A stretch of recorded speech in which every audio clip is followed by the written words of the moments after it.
Yeah, story time. You know, 5 years into my 13-year bid,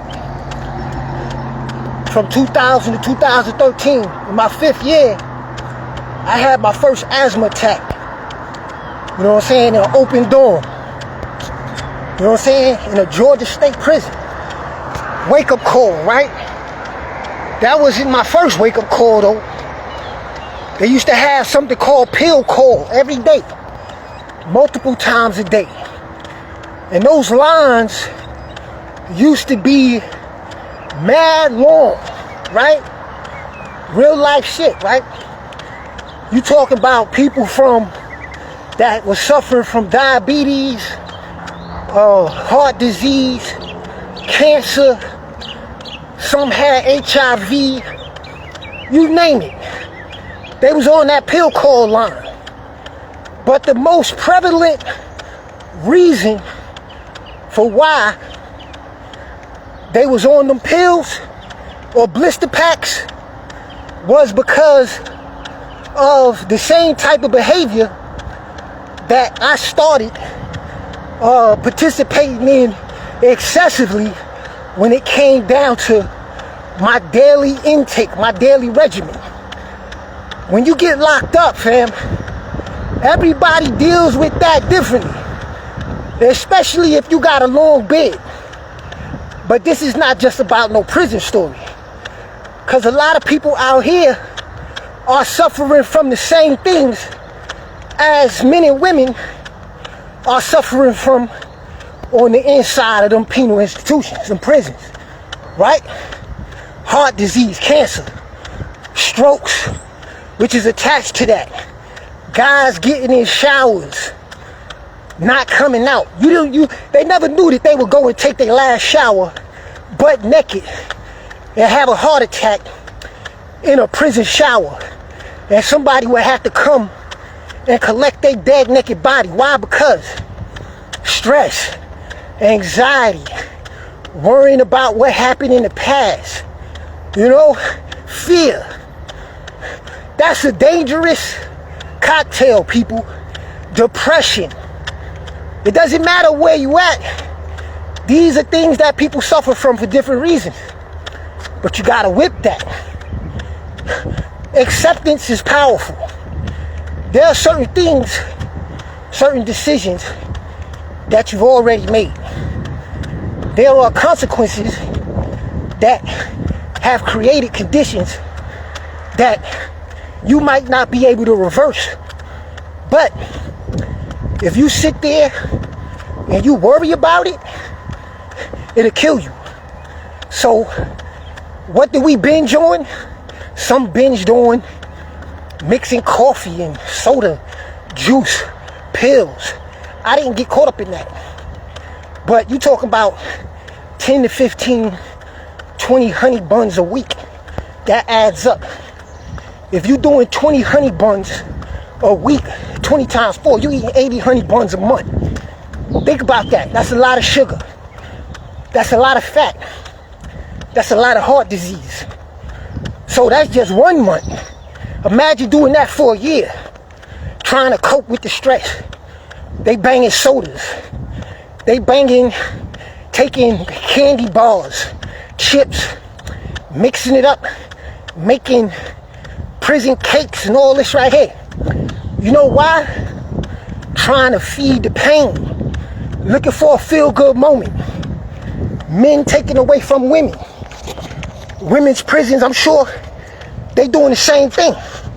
Cause why? They don't got a man. All they got is themselves. So what am I saying? After 5 years of cookies, mystery meat that I didn't even want to touch when I first hit the first line. But over the course of a period of time, I'm gonna show you the connection to what y'all going through out here. First, you reject conditions that you really don't approve of, or that you're not feeling.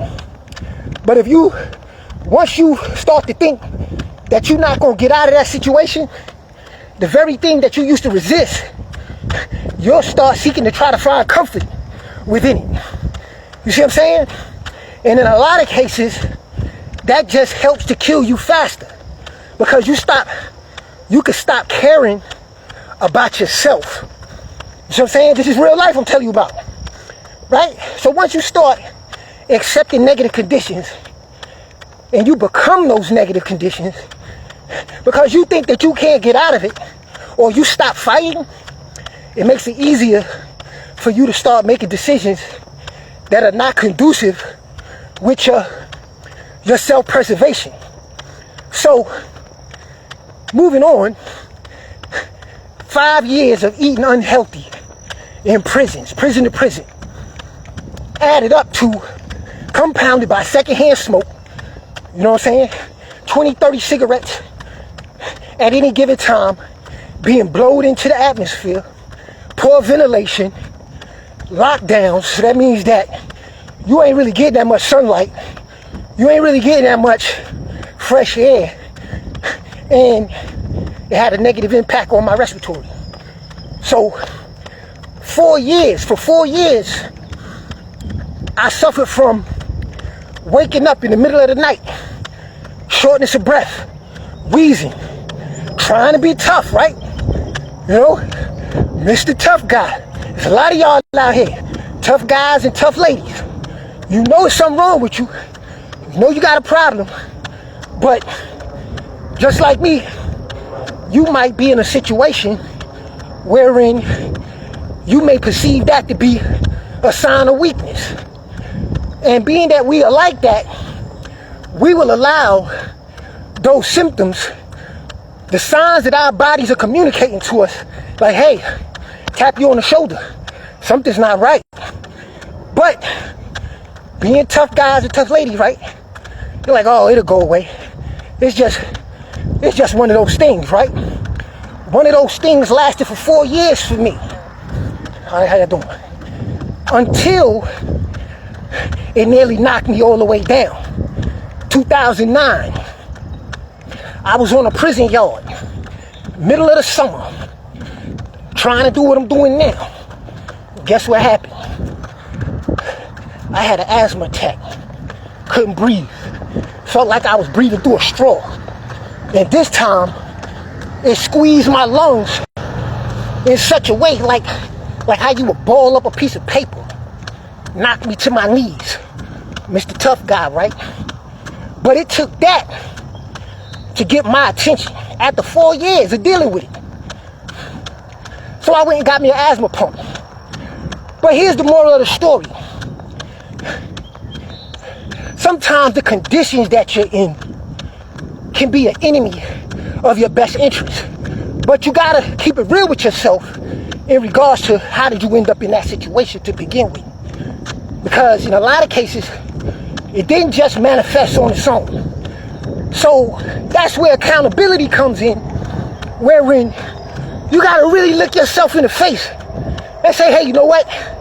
Okay, I'm in this situation, but am I gonna give in, give up? Am I gonna die in this situation?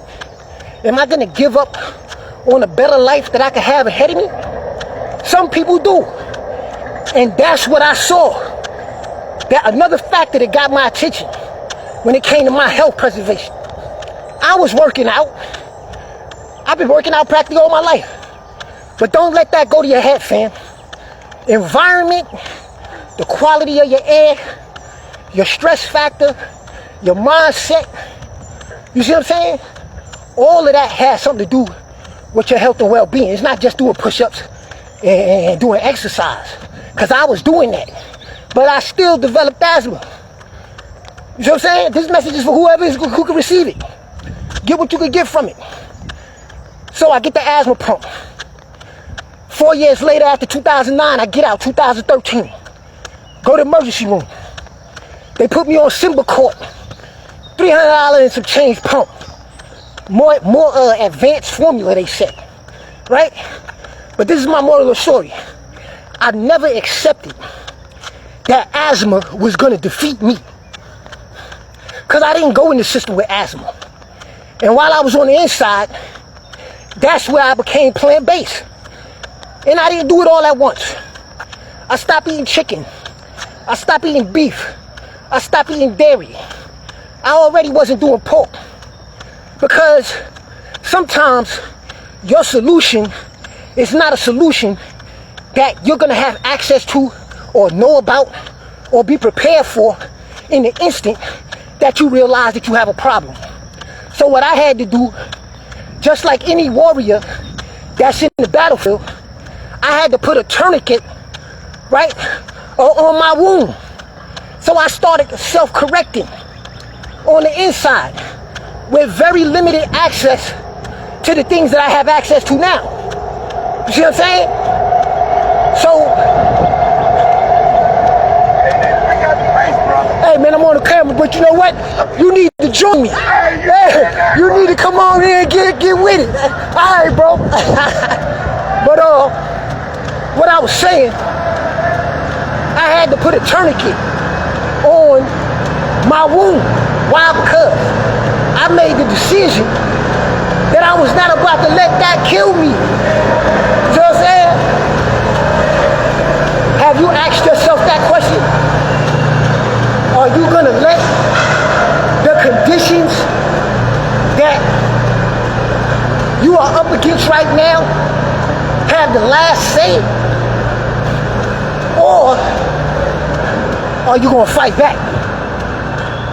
Are you going to do what you can do while you could do it until you could do better? Because guess what? That's what I had to do after I made the decision, right? So the guy that you see talking to you right now, I know what struggle is. I know what a fight is. I didn't just get to this point right here overnight. I had to fight. And that's what I'm telling you right now. Nobody can convince you. Nobody can persuade you. Nobody can talk you in to doing nothing that you don't want to do. Because I come from the school of hard heads. You know what I'm saying? You see? So I done live with the hardest of heads. So your hard head, I'm used to it. That's why I tell people, look, I'm just a living example. I'm going to do me regardless. Because I already know what a hard head is. There's nothing that I can say to make you do anything. But what I can do is tell you my story. Or how I came to press this button today. So I get out. I try everything under the sun. Because I'm determined that I'm going to fix my lungs. I'm not going to accept this. Have you asked yourself that question? Are you going to accept high blood pressure? Are you going to accept diabetes? Are you going to accept being immobile? Are you going to accept the lower quality of life that you know damn well is not how you really want to live? It's not how you really want to be. I'm going to turn around right here. Once you ask yourself that question, it's either one or two things you're going to do. You either going to get serious and start researching, start getting your own knowledge base. So that way, you won't have to be a victim of bad advice or people just telling you stuff because they think it works, but they haven't really experienced it. See what I'm saying? So after 3 years, I finally found my solution. Now, because you see me pushing what I'm pushing now and educating the people about these supplements, I did not know about Zuma Worldwide in 2016, 3 years after I got out. I'm not here to lie to you. Why? Because I strive to be the living truth. It was apple cider, honey, and vinegar that I learned about from an herbalist that got me off of those asthma pumps. As soon as I tried that, I'd never touch an asthma pump again. Will that work for you? No. But guess what else I wasn't doing? I wasn't smoking. I wasn't drinking. I was still exercising. You see? Because there are other nuances that you have to factor in. You got to keep it real with yourself when it comes down to what are you really doing every day? For the last 10, 15, 20, 30, 40, 50 years, those supplements are just that, supplements. But because I didn't give up and I stayed active in my belief in my ability to heal and find my answer, I was able to overcome. That's why, yes sir, alright? So yeah, the people out here showing love, because life is all about living. I don't know if I got cut off because I went through a tunnel. Facebook was hollering about, it was trying to reconnect. But yo, my message is, don't give up on your answer. You might take a hit. You might take a hard hit. I took a lot of hard hits, but I didn't give up. And now, I don't need no asthma pump. I don't even need the concoction that I use to get off of the asthma pump. And it's been 6 years. It's been like 6 years since I had an asthma attack. And I could run like the wind. So, that's my story. 3 years later, I was introduced to Zuma Worldwide. And to me, that just helped me to step my game up even more so. Why? Because I was ignorant to cellular hydration. I was drinking reverse osmosis water. And my whole goal was, you know what? I know what it is to not be able to breathe. I know what it is to have to be dependent upon a chemical just to breathe. So, in my mind, people ask me, why you always running? Why you still work out to this day? Why you do so much? It's my way of life. In my mind, I made a commitment that I would never, ever turn on myself and neglect myself and not care about what I'm putting in myself. Once I came to realize that everything that we do, everything that we choose to attach ourselves to, is either going to have a positive or a negative result. So my commitment to myself is why I do what I do. So when I learned that my water, that which I'm mostly made up of, was lacking the mineral content and was actually robbing my cells of the negative ions in the charge that my cells needed to produce energy. Now I run 5-10 miles, I don't get no headache. So I can see the difference, I feel the difference. I could go. I'll be 48 this year. So I'm a living example of pain, struggle, isolation, right? Degeneration. But I'm also a living example of triumph, strength, endurance, perseverance. See what I'm saying? So it's more than me just trying to sell you something. It's about me being a living example of the fact that, and proof that if you keep searching for your answer and you don't give up on yourself and you envision what freedom, life, health, abundance, prosperity, what those things mean to you, that's going to fill you up with so much purpose every day, to the point where nothing will be able to rob you of what you really want and how you really want to live. You got an injury, you can overcome it. I seen guys that their bodies have been riddled with bullets. Doctors told them they'll never walk again. I used to play basketball with them after the doctor told them that. What am I saying? Don't let people speak death into your life. Told me, you'll never get out of here. You're gonna die in prison. I never accepted that. all of the enemy forces that have come against me, that have tried to stop my growth up until this point, have failed. You gotta tell yourself the same thing. Anything come against you, anyone, anything or anybody, any condition, remember, emotional responses are a quick way to your own self-destruction. It's a thinking man and woman's game. So don't let the pain that you're in right now, the anguish, you may be in a captive situation. You may be at a financial deficit. Whatever it is, it got you feeling caged. Don't give in to it. See past it, see beyond it. Envision a life that you want to live and strive towards that.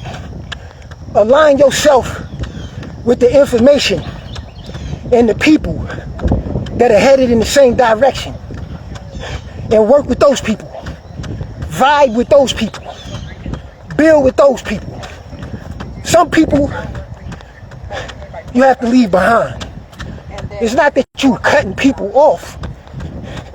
It's that you got to become so loyal to yourself that you can see past that which is superficial. Because sometimes your connections in present relationships or past relationships, regardless of how they are defined, could be built upon what used to be. But if what is and what used to be is not what you want your future to be, then you're going to have to shed their skin. Some going to be able to respect it, some are not. It doesn't matter as long as they don't get in your way. See what I'm saying? Live and let those live that's not interfering with your life. That's life. That's nature. See what I'm saying? Live, thrive, breathe, grow. And don't infringe upon others. But I am an advocate of self-defense. And the foundation of self-defense before I go is your health, your mental health, your physical health, and your spiritual health, which is attached to your emotional health. It's your brother. I trust that you got some value out of this story. It's 2025. I'm asthma free. I'm loving the upgrades. Shout out to the whole team. Shout out to all of y'all that gave the products a try for yourself so that you can see and feel life flowing through you in a most abundant way. Shout out to my partners at Zuma. We're going to keep changing the health of a generation. Shout out to friends and families. You know how you are defined. I'm out of here. Take care of yourself. Peace.